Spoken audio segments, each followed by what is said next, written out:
সকাল থেকে রাত পর্যন্ত মহিলাদের সারাদিন কাজকর্মের কোনো রকম শেষ থাকে না। সমস্ত কাজ করতে হয় আমাদের একার হাতে গুছিয়ে বুদ্ধি দিয়ে। বুদ্ধি দিয়ে কাজ না করলে সময়ের সাথে আমরা নিজেরাই পেরে উঠবো না। তার জন্য জানতে হবে বেশ কিছু ছোট, ছোট টিপস ফলো করে সারাদিনের কাজগুলোকে সুন্দর মতো গুছিয়ে নিলে বেশ খানিকটা সময়, শ্রম আর মাসিক খরচও আমরা কমিয়ে তুলতে পারবো। আজকে সেই রকমই বেশ কিছু টিপস তোমাদের সাথে শেয়ার করব। বেশি কথা না বাড়িয়ে আজকের ভিডিওটা শুরু করা যাক। বন্ধুরা, এখানে আমি নিয়ে নিয়েছি বেশ খানিকটা চাল। প্রত্যেকদিন ভাত রান্নার জন্য যে আমরা চাল ব্যবহার করি, সেই চালের মধ্যে কোনো রকম কোনো কিছু নোংরা বা কোনো কিছু মেশানো আছে কিনা সেটা কিন্তু আমরা জানি না। তো প্রত্যেকদিন নরমাল ভাবেই আমরা ২-৩ বার চাল ধুয়ে নিয়ে তারপর নরমালি ভাত বসিয়ে দিই। কিন্তু এইভাবে করলেও চালের মধ্যে যদি কোনো রকম কোনো কিছু মেশানো থাকে বা মেশিনে যখন এই চালগুলো পালিশ হয়, এর মধ্যে যে পাউডার গুলো থাকে সেগুলো কিন্তু এই নরমাল ভাবে ধুলে উঠতে চায় না। তো তার জন্য কি করতে হবে? এই ছোট্ট টিপসটা করলে আমরা বাড়ির বড় থেকে ছোট প্রত্যেককে এই চালের ভাত খাইয়ে নিশ্চিন্ত থাকতে পারবো। তার জন্য ১ম এ ২-৩ বার জল পাল্টে, পাল্টে কিন্তু চালটাকে ধুয়ে নিতে হবে। তো ১ম বার যখন চালটাকে ধোবে দেখবে ঘন দুধের মতো কিন্তু একটা জল বেরোবে। তো সেই জলের সাথেও কিন্তু কোনো রকমভাবে চালের মধ্যে থাকা পাউডার বা কোনো রকম কেমিক্যাল যদি মিশিয়ে থাকে চালের মধ্যে, সেটা কিন্তু ওঠে না। তো দেখো বন্ধুরা, এখানে কিন্তু আমি ২ বার জল পাল্টে ধুয়ে নিলাম। এবার ৩ বারের বার আমি চালটা ধুয়ে নিয়ে আসার পর এর মধ্যে দিয়ে দেবো বেশ খানিকটা লবণ। প্রত্যেকদিন রান্নায় যে লবণ ব্যবহার করি সেই লবণ এখানে বেশ খানিকটা দিয়ে দেবো। দিয়ে দেওয়ার পর এবার পরিমাণ মতো জল দিয়ে দিলাম। দিয়ে এইভাবে হাতের সাহায্যে ভালো করে চালটাকে এভাবে রাব করে নেবো। তাতে কি হবে? চালের গায়ে যদি কোনো রকম কেমিক্যাল বা কোনো রকম পাউডার বা কোনো রকম কোনো কিছু মেশানোও থাকে, তো সেটা কিন্তু এই লবণটার জন্য স্ক্রাবিং হয়ে সুন্দর মতো লবণ জলের মধ্যে উঠে যাবে। বেশ খানিকটা সময় এভাবে ভিজিয়ে রাখার পর খেয়াল করে দেখবে বন্ধুরা, এই জলটা কিন্তু খানিকটা ফেনা, ফেনা হয়ে যাবে। তো এই জলটাকে ফেলে দিলেই কিন্তু আমরা নিশ্চিন্তে ভাত খেতে পারবো। এই ফেনার মধ্যে যাবতীয় ময়লা বলো, নানান রকম কেমিক্যাল যদি কিছু মেশানো থাকে সেটা কিন্তু এক্কেবারে চাল ধোয়ার জলের সাথে ফেনা আকারে হয়ে বেরিয়ে যাবে। তো এরপর এই চালটা আরো একবার পরিষ্কার জলে ধুয়ে তোমরা রান্না করতে বসো, সেক্ষেত্রে একেবারে নিশ্চিন্ত। তো প্রত্যেকদিন ভাত করার আগে এই টিপসটা কিন্তু অবশ্যই ফলো করতে হবে। ভালো লাগলে লাইক করো। চলো দেখে নাও পরের টিপস। বর্ষাকালে এই এক সমস্যা, যেকোনো গুঁড়ো বা যেকোনো ড্রাই কোনো গ্রসারি বাড়িতে এনে রাখার উপায় নেই। এখানে বেশ খানিকটা আটা এনে স্টোর করে রেখেছিলাম। তাতেও কিন্তু কেমন একটা জল, জল ভাব, ফাঙ্গাস পড়ে যাওয়া, এরকম নানান সমস্যা কিন্তু বর্ষাকালে যেকোনো জিনিসের মধ্যে হতে পারে। তো এখানে দেখতে পাচ্ছ আটাটা কিন্তু কিরকম একটা জমাট, জমাট বেঁধে যাচ্ছে। মাত্র ২-৩ দিন এনেছি তাতেই এই অবস্থা। বর্ষাকালের কিন্তু যেকোনো জিনিসই এইরকমভাবে নষ্ট হয়ে যেতে পারে। তো কি আমরা করব? এরকম আটা, ময়দা বা চালের গুঁড়ো যদি আমরা স্টোর করে রাখি, তাহলে দিয়ে দিতে হবে সেই কৌটোর মধ্যে বেশ কতগুলো টুথপিক।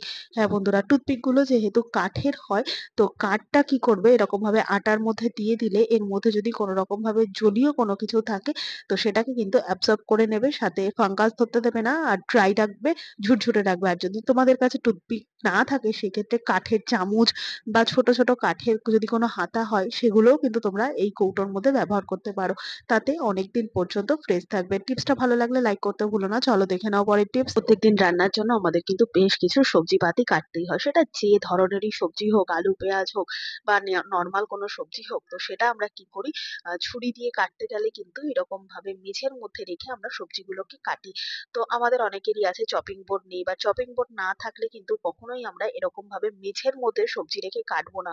বা মেঝে বলো, মার্বেল বলো, টাইলস বলো, তো এইরকম ভাবে মেঝের মধ্যে রেখে কাটলে অনেক রকম সমস্যা হয়। যেরকম ১ নম্বর সমস্যা হচ্ছে, ছুরি বা চপার যেটা দিয়েই কাটবো না কেন, তাতে কিন্তু এইগুলোর ধার কমে যাবে। আর দ্বিতীয় হচ্ছে, এইরকম ভাবে মেঝের মধ্যে যখনই আমরা এইভাবে কাটবো না, তাতে কিন্তু মেঝের মধ্যে একটা স্ক্র্যাচ দাগও পড়ে যাবে। তো আমাদের কাছে যদি চপিং বোর্ড না থাকে, তাহলে আমরা কি করব? এই যে কেক খাওয়ার পর যে মোটা এরকম একটা প্লেট পাই না নিচের দিকে? তো কেকের যে ট্রে গুলো, সেই ট্রে গুলো কিন্তু আমরা ফেলে দেব না। তো এটাকে দিয়ে কিন্তু আমরা চপিং বোর্ডের কাজ করতে পারি। এর ওপর রেখে নানান রকম সবজি কাটলে কিন্তু কোনো রকম সমস্যা নেই। এটাকে মুছে নিয়ে আবার রেখে দাও। আবার পরের দিন সবজি কাটার জন্য এটা ব্যবহার করো। তো এই উপর যদি আমরা সবজি কাটি, সেক্ষেত্রে মেঝের মধ্যে স্ক্র্যাচ দাগ হবে না। আর চপার বা ছুরির যে একটা ধার কমে যেত মেঝের ওপর পড়ে, সেটাও নষ্ট হবে না। ধারও কমবে না। সাথে কিন্তু চপিং বোর্ডটা আমরা এইভাবেও ব্যবহার করতে পারছি। তো ফেলে দেওয়া কেকের এই ট্রে গুলো এইভাবে ব্যবহার করলে অনেকটাই সুবিধা হয়। ভালো লাগলে লাইক করতে ভুলো না। চলো দেখে নাও পরের টিপস। বন্ধুরা, আমরা অনেকেই আছি নোনতা সুজি খাই বা মিষ্টি সুজি খাই। আবার অনেকেই আছি সুজি জিনিসটা একেবারেই পছন্দ করি না। কেন করি না বলো তো? এই যে যখনই রান্না হবে না, তখন কিন্তু অনেকেই আছে একটু ঝুরঝুরে বা কাদা, কাদা কম হলে সুজিটা খেতে বেশি পছন্দ করে। তো কিভাবে অনায়াসে মিষ্টি সুজি বলো বা নোনতা সুজি বলো ঝুরঝুরে করবে তারই একটা ছোট্ট টিপস। অনেকেই আছে কাদা, কাদা বা নরম সুজি খেতে চায় না। তো আবার অনেকেই আছে ঠিকঠাক মতো ঝুরঝুরে সুজি করতেও পারে না। তো কি করতে হবে? এখানে সুজিটা যেহেতু আমার ভাজা ছিল তাই এখানে আমি ভাজা সুজির মধ্যে একটুখানি ঘি দিয়ে তারপর আমি দিয়ে দেব পরিমাণ মতো একটুখানি জল। আর যদি সুজি ভাজা না থাকে তাহলে হালকা গ্যাসের আঁচে কিন্তু হালকা, হালকা করে ভেজে নেবে। সুজিটা ভাজা হয়ে গেলেই ঘি দেবে। ঘি দিয়ে খুব অল্প, অল্প করে কিন্তু জল দিতে থাকবে। একবারে কিন্তু পুরো কড়াই ভর্তি করে জল বা দুধ দিয়ে দেবে না। তো যেটাই দাও জল দাও, দুধ দাও খুব সামান্য করে ছিটা দেবে জলের। আর এরকম হালকা, হালকা করে গ্যাসের আঁচ কমিয়ে নাড়বে। ১ম বার জল দেওয়ার পর একটুখানি সুজিটা সেদ্ধ হলে তারপর দিয়ে দেবে চিনি। এখানে মিষ্টি সুজি করছি তাই চিনি দিলাম। না হলে নোনতা সুজি করলে নোনতা সুজির স্টেপ বাই স্টেপ তোমরা করে নেবে। আর জলের মাপটা কিন্তু ঠিক এইরকমই দেবে। গ্যাস একেবারে কমিয়ে রাখবে।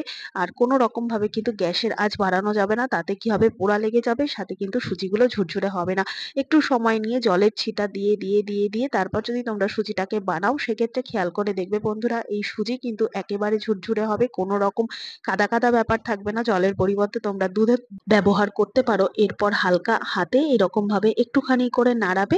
নাড়ানোর পর যখন জলটা পুরোপুরি ড্রাই হয়ে যাবে আবার একটু, একটু করে জল দেবে। তো এইভাবে যদি আমরা সুজিটা করি তাহলে সুজিটা সেদ্ধ হয়ে যেরকম সুজিটা পরিমাণেও বাড়বে, সাথে কিন্তু সুজিটা একেবারে ঝুরঝুরে থাকবে। দেখো বন্ধুরা এখানে কিন্তু প্রায় আমার হয়ে গেছে। এ পর্যায়ে আমি গ্যাসটা বন্ধ করে দিচ্ছি। গ্যাসটা বন্ধ করে দিয়ে প্লেটে বেড়ে নিয়ে তোমাদেরকে দেখাচ্ছি যে সুজিটা কতটা ঝুরঝুরে হয়েছে। তো দেখো বন্ধুরা এই টিপসটা কিন্তু সবার জন্য না। যারা নতুন গৃহিণী আছে বা সুজি ঝুরঝুরে করতে পারে না তাদের জন্য এই টিপসটা। প্রত্যেকটা টিপস যে সবাই জানবে তা কিন্তু না। বেশ কিছু মানুষ টিপস যেকোনো ধরনের টিপস জানে। আবার কিছু, কিছু মানুষ আছে যে অনেক টিপসই জানে না। তো তাদের জন্যই কিন্তু আজকের এই টিপসটা। তোমরা অবশ্যই এইভাবে সুজি বানিয়ে দেখবে। খেতে কিন্তু দারুণ হবে আর একেবারে ঝুরঝুরে হবে। টিপসটা ভালো লাগলে লাইক করতে ভুলবে না। চলো দেখে নাও পরের টিপস। আমরা রান্নাঘরের বেসিং এর মধ্যে সারাদিন কিন্তু নানান রকম কাজকর্ম করি। আর কাজকর্ম যেরকম মাছ মাংস ধোয়া থেকে শুরু করে বাসন মাজা, সবজি পাত্র ধোয়া সমস্তটা করার কারণে এই খাবারের যে এক্সট্রা ছোট, ছোট অংশগুলো না এই ড্রেন দিয়ে কিন্তু চলে যায় একদম মানে পাইপলাইনের মধ্যে। আর এইভাবে যদি ড্রেনের মুখটা জাম হয়ে থাকে সেক্ষেত্রে আমরা ছাড়ানোর জন্য কি করি এরকম একটা মানে যে ঝাঁটার কাঠিগুলো হয় বা সাইকেলের স্পোক হয় এই ধরনের সরু কোনো কিছু নিয়ে এইভাবে পরিষ্কার করার চেষ্টা করি। এইভাবে পরিষ্কার করলে কিন্তু কোনোভাবেই আমরা ঝাঁটার কাঠির সাহায্যে এই মুখের কাছে যে ময়লাগুলো আছে সেগুলো কিন্তু তুলে উপর দিকে আনতে পারি না। এইভাবে পরিষ্কার করলে কিন্তু নিচের দিকেই ময়লাগুলো চলে যায়। খেয়াল করে দেখবে বন্ধুরা। আর নিচের দিকে গেলে সেই কিন্তু পাইপটাই ব্লক হয়। তো কি করতে হবে? এই উপরের দিকের যে ময়লাটা আছে ময়লাটাকে না কাঁচির সাহায্যে আমরা সুন্দর মতো পরিষ্কার করে ফেলতে পারবো। এই ধরনের ছোট মুকালা বা সরু মুকালা যে কাঁচিগুলো থাকে সেই কাঁচির সাহায্যে এইভাবে আস্তে, আস্তে তোমরা এই ছিদ্রর মধ্যে থেকে ঢুকিয়ে দিয়ে তারপর কাঁচিটাকে বন্ধ করে দাও। বন্ধ করে দেওয়ার পরপর দেখবে সুন্দর মতো কিন্তু কাঁচির মাথায় মানে যে খাবারের উচ্ছিষ্ট অংশগুলো ড্রেনের একটুখানি ভিতর দিকে চলে গেছিল যেটা কিনা আমরা কাঠি দিয়ে খুঁচিয়েও বের করতে পারতাম না সেটা কিন্তু সুন্দর মতো আমরা ওপরে তুলে আনতে পারবো। তো এইভাবে যদি আমরা পরিষ্কার করে নিই একবার করে সারাদিনের মধ্যে কাঁচিটা যদি আমরা বেসিং এ ব্যবহার করি সেক্ষেত্রে খেয়াল করে দেখবে বন্ধুরা আমাদের সিঙ্ক কিন্তু একেবারে পরিষ্কার থাকবে। কোনো রকম প্লাম্বার ডাকার প্রয়োজন পড়বে না। তাতে আমাদের খরচা তো কমবেই। সাথে নিজেদের কাজ কিন্তু নিজেরাই করে নিতে পারবো। তো এইভাবে যদি আমরা কাজগুলোকে একটু, একটু করে সহজ করে নিই কোথাও গিয়ে কিন্তু বেশ খানিকটা সুবিধা হচ্ছে। এরপর দেখো বন্ধুরা বেশ খানিকটা ময়লা বেরোলো। এবার এই ময়লাটা ঝাঁটার কাঠি দিয়ে হলে কিন্তু আমরা সেই ড্রেনের ভেতরেই ঢুকিয়ে দিতাম। তো এটা যেহেতু বাইরে বেরিয়েছে তাই আমি ফেলে দিলাম। এরপর ভালো করে জল দিয়ে পরিষ্কার করে তোমাদের সিঙ্কটা দেখাচ্ছি। কি পরিমাণ আগে পুরো মুখের কাজটা জাম হয়েছিল সম্পূর্ণটা কিন্তু কাঁচি দিয়ে আমরা ছাড়িয়ে আনতে পেরেছি। তো এই টিপসটা ভালো লাগলে প্রত্যেক মহিলার সাথে শেয়ার করতে ভুলবে না। এখন দেখে নাও পরের টিপস। টুকটাক দোকান বাজার গেলে বা হয়তো বাচ্চাদের আমরা স্কুলে যাওয়ার সময় বাস স্ট্যান্ডে ছাড়তে গেলে আমরা অনেক সময় হয় পয়সার ব্যাগ নিতে ভুলে যাই। তাড়াহুড়োর টাইমে অনেক সময় পয়সার ব্যাগ নেওয়া হয় না। কিন্তু মোবাইলটা কিন্তু নিতে ভুলি না। তো আমরা কখনোই এরকম ভাবে হাতে তো পয়সা নিয়ে যাই না। তাই ইমার্জেন্সি পারপাস কিন্তু এই ছোট্ট টিপসটা আমরা করে রাখতে পারি। যাতে আমরা দোকান বাজার গেলে টুকটাক আমাদের কোনো রকম টাকা পয়সার জন্য ফিরে না আসতে হয়। তো দেখো বন্ধুরা আমাদের প্রত্যেকেরই কিন্তু মোবাইলের মধ্যে একটা কভার থাকে। আর এই কভারের মধ্যে আমরা এমার্জেন্সি পারপাস বেশ কিছু টাকা কিন্তু রেখে দিতে পারবো কভারটার মধ্যে এদিক ওদিকে। তো যেহেতু আমার এই কভারটার মধ্যে অনেকগুলোই স্পেস আছে টাকা রাখার তাই ২-৩ টে জায়গায় আমি বেশ কিছু টাকা রেখে দিলাম। তো এইভাবে কেন আমরা টাকা রাখবো? তো দেখো বন্ধুরা যখন আমরা হঠাৎ করে রাস্তাঘাটে বেরিয়ে যাই আমাদের হাতে যদি টাকা পয়সা না থাকে খুব সামান্য টাকা পয়সা এখন হয়তো তোমরা বলবে যে এখন তো অনলাইনের যুগ নানান রকম ভাবে আমরা টাকা পয়সা ম্যানেজ করে নিতে পারি ফোনের মাধ্যমে। কিন্তু দেখো দেখো বন্ধুরা, রিক্সায় বলো বা এখন এমন অনেক দোকান আছে যেখানে কিনা এই ধরনের অনলাইন পেমেন্ট এখনো চালু হয়নি, বা ধরো এরকম টুকটাক কোনো জায়গায় যদি আমাদের ট্রাভেল করতে হয়, আমাদের কিন্তু যদি খুচরো পয়সা থাকে সেক্ষেত্রে কিন্তু আমাদের পিছিয়ে আসতে হবে না। এইভাবে আমরা এমার্জেন্সি পারপাস যদি টাকা রেখে দিতে পারি আমাদের অনেকটাই সুবিধা হবে। তাই যেহেতু মোবাইলের একটা কাভার রয়েছে, আর এই কাভারের মধ্যে কিন্তু বেশ কিছু টাকা তোমরা রেখে দিতেই পারো, যাতে কোনো জায়গায় গিয়ে আমাদের ফিরে না আসতে হয়। ভালো লাগলে লাইক করো। দেখে নাও পরের টিপস। বন্ধুরা, আমাদের কাছে এরকম অনেক পুরনো জাঙ্গিয়া থাকে, সেটা লেডিস হোক বা জেন্টস, সেগুলো কিন্তু অনেক সময় হয় কোমর ঢিলে হয়ে যায় বা হয়তো ছিঁড়ে গেল। তো সেই সমস্ত জাঙ্গিয়াগুলো কিন্তু আমরা আর ব্যবহার করি না, ফেলে রেখে দিই। কিন্তু ফেলবই বা কোথায়, বা কি বা কাজে লাগাবো? তো আজকে দারুণ একটা আইডিয়া তোমাদের সাথে শেয়ার করব, যেইভাবে কিন্তু পুরনো ছেঁড়া রং উঠে যাওয়া, বা হয়তো ভালো থেকে যাওয়া, হয়তো ছোট হয়ে গেছে, বা হয়তো আমরা ঠিকঠাক মাপ মতো কিনতে পারিনি, সেই ধরনের জাঙ্গিয়াগুলোকে আমরা কি কাজে ব্যবহার করতে পারবো তারই বেশ কিছু টিপস তোমাদের সাথে শেয়ার করবো, যেগুলো দেখলে কিন্তু আমাদের প্রত্যেক গৃহিণীর উপকার হবে। তো দেখো বন্ধুরা, এখানে আমি নিয়ে নিয়েছি ওয়েপার। আর এই ধরনের ওয়েপার গুলো আমরা টয়লেটে জলটাকে শুকনো করার জন্য ব্যবহার করি।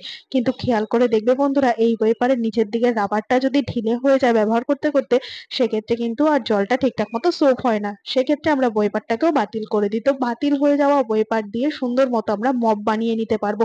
অনেকে আছে বসে বসে ঘর মুছতে পারে না, তো অনেক বয়স্ক মানুষ আছে, বা হয়তো কোমর বা পায়ে ব্যথার জন্য অনেকে এখন কিন্তু ঘর মোছার কাজটা দাঁড়িয়েই করে। কিন্তু বাজার চলতি যে মপগুলো, সেগুলো অনেক দাম সাপেক্ষ হওয়ায় সবার পক্ষে কেনা সম্ভব হয় না, বা হয়তো এই মুহূর্তে ঘরে নেই, নষ্ট হয়ে গেছে। তো এইভাবে কিন্তু এমার্জেন্সি পারপাস বলো বা কোনোভাবেই আমরা এইভাবে কিন্তু একটা সুন্দর মপ মারিয়ে নিতে পারবো। তার জন্য এখানে নিয়ে নিয়েছি একটা, যে জেন্টস আন্ডারওয়্যার থাকে, সেই আন্ডারওয়্যার একটু কোমরটা ঢিলে হয়ে গেছিল।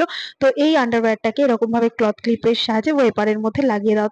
তো এখানে আমি শুকনো এই আন্ডারওয়্যারটা নিয়েছি। তোমরা কিন্তু অবশ্যই একটু ভিজিয়ে নেবে, দরকার হলে একটু লাইজল বা ফিনাইলের জলে একটুখানি ভিজিয়ে নেবে। দেখবে বন্ধুরা, দাঁড়িয়ে এত সুন্দর এটা দিয়ে ঘর মোছা যাবে না, যার জন্য আলাদা করে টাকা খরচা করে আমাদের আর মপ বা ঘর মোছার এই লাঠিগুলো কিনতে হবে না। তো এটা কিন্তু দারুণ একটা কাজের জিনিস বলতে পারো। এছাড়া শুধুমাত্র যে আমরা ফ্লোর মুছে পরিষ্কার করতে পারি তা কিন্তু নয়, একই রকম ভাবে আমরা দেয়ালের ঝুল বলো বা দেয়ালের যে ধুলোগুলো, সেগুলো কিন্তু মুছে ফেলতে পারি। তো দেয়ালের অনেক উঁচুর দিকে যেখানে আমাদের হাত যায় না, এই লাঠিটার সাহায্যে কিন্তু খুব সুন্দর মতো আমরা এই একটা কাপড় পরিয়ে দিয়ে বা এরকম একটা আন্ডারওয়্যার পরিয়ে দিয়ে দারুণ ভাবে কিন্তু আমরা কাজটা করে নিতে পারবো। তো এই হলো জেন্টস আন্ডারওয়্যার, আর এই হলো লেডিস আন্ডারওয়্যারের একটা টিপস। তো এখানে আমি নিয়ে নিয়েছি একটা কোমর ঢিলে হয়ে যাওয়া, একই রকম নষ্ট হয়ে যাওয়া একটা লেডিস প্যান্টি। তো এটাকে কি করব, প্রথমে আমি কোমরের যে এলাস্টিকটা, সেই এলাস্টিকটা কিন্তু কেটে নেব। তো দেখো বন্ধুরা, খুব একটা যে ঢিলা হয়েছে তা কিন্তু নয়, আবার কোমরে পড়তে গেলে যে পরিমাণ টাইট দরকার ততটাও কিন্তু টাইট নেই। তো সুন্দর মতো কিন্তু এখানে আমি এলাস্টিকটাকে কেটে আলাদা করে নিলাম। জাঙ্গিয়ার নিচের পোর্শনটা ব্যবহার হবে না, হবে হচ্ছে শুধুমাত্র কোমরের এই এলাস্টিকটা। আমাদের বাড়িতে এমন বেশ কিছু জিনিস থাকে, ধরো এরকম মোটা চাদর বলো বা ব্ল্যাঙ্কেট বলো, যেগুলোকে কিন্তু এরকম ভাবে ফোল্ড করে আমাদের অনেক সময় রাখতে হয়। এবার ফোল্ড করে রাখতে গেলে হয়তো অল্প জায়গার মধ্যে আমাদের অনেক জিনিস রাখতে হবে, সেই ক্ষেত্রেও ফোল্ড করা যেতে পারে, বা হয়তো অন্যান্য কোনো কাজের জন্য আমরা ফোল্ড করে রাখি। ফোল্ডটা কিন্তু ঠিকঠাক মতো থাকে না, যদি এর মধ্যে একটা রাবার এরকম টাইট করে আটকে দিই সেক্ষেত্রে ভালো থাকবে ফোল্ডটা, কিন্তু এত বড় রাবার তো আমাদের কাছে থাকে না। তাই বন্ধুরা, ফেলে দেওয়া বা নষ্ট হয়ে যাওয়া একটা জাঙ্গিয়ার কোমর যদি কেটে নিয়ে আমরা এই সুন্দর মতো একটা এলাস্টিক দিয়ে এই জিনিসগুলোকে টাইট করে আটকে নিতে পারি, সেক্ষেত্রে কিন্তু বেশ খানিকটা সুবিধা হবে। তাই ফেলে দেওয়ার আগে অবশ্যই এই কাজগুলো করে নিলে কোথাও গিয়ে কিন্তু আমাদের বেশ খানিকটা সুবিধা হবে। আশা করছি আজকে সমস্ত টিপস কাজে দেবে। ভালো লেগে থাকলে লাইক কমেন্ট শেয়ার করে পাশে থাকবে। আমার এই ভিডিওটা কে কোথা থেকে দেখছো কমেন্ট করে জানাতে ভুলবে না। দেখা হবে আবার অন্য কোনো ভিডিওর সঙ্গে। ধন্যবাদ।